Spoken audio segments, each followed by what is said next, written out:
So it was a Monday afternoon. I was just chilling in the basement with my brother, and he decided that he wanted to get a snack, so he went upstairs.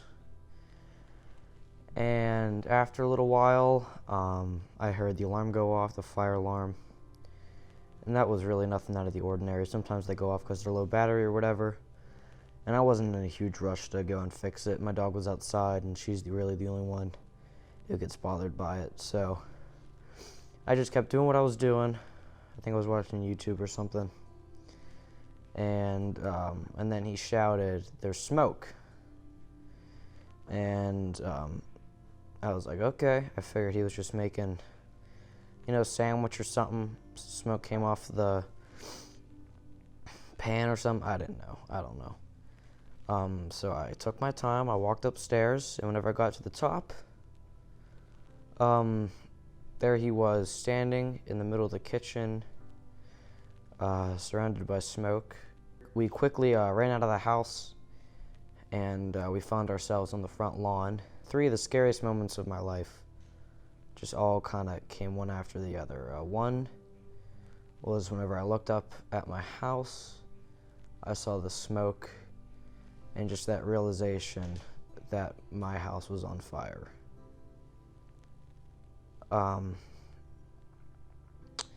The second moment came, and I had to call 911. I hung up with her. I ran out to the front of the house, and that's when the third scariest moment of my life came. Whenever I had to call my mom. I got a call from Reed, and so I just remember answering the phone and saying, "Hey, bud," and there was just screaming on the other end of the line. I think my biggest regret was not calming myself down before I did, because just the audio of hearing my mom panic and yelling back into the phone still just kind of haunts me when it plays through my head.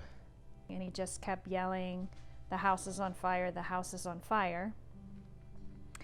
And so then I started yelling back, "Where's your brother? Where's your brother?" And eventually he yelled, "Riggs with me."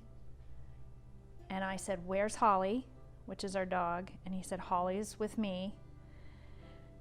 And once I knew that the 3 of them were outside of the house, I was still very frantic, but I felt a sense of relief that they were safe. So I first found out from a phone call from my sister Erin. I was at home, and she called me, and as soon as she called me, I could tell in her voice I knew something was wrong.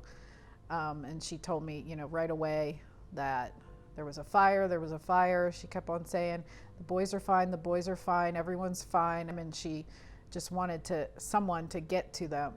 I hopped in my car while I was talking to her. It was getting closer and closer to home.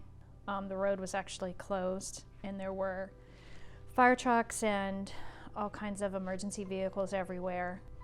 I pulled up the road, and one of our neighbors is the former fire chief, and so he was the one directing traffic. So I just screamed to him and said, "Can I park in your drive? It's me. Can I park in your driveway?"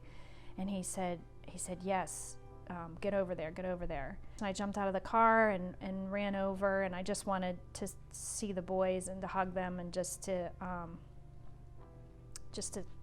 see their faces and just know that they were okay.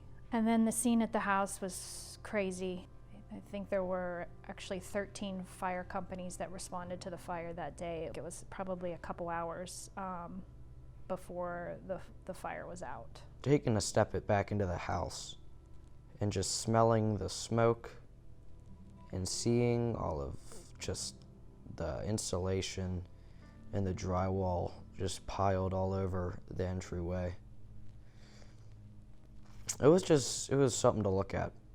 It was shocking just to see where you've lived your whole life in that kind of state. Then our thought process started going towards, what now? What are we going to do now? And without hesitation or anything, I just told my sister, I said, "Well, you guys are coming to stay with us, right?"